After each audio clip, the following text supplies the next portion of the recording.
Now I have a packs here, and there are many different materials. Let's take a look.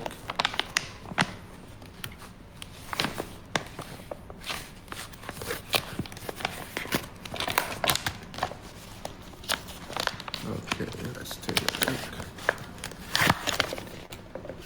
Let's look at this pink one.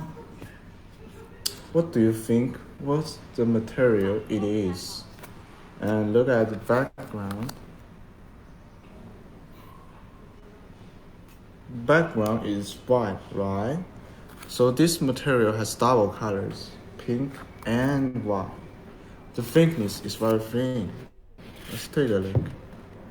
The thickness is about 1 millimeter.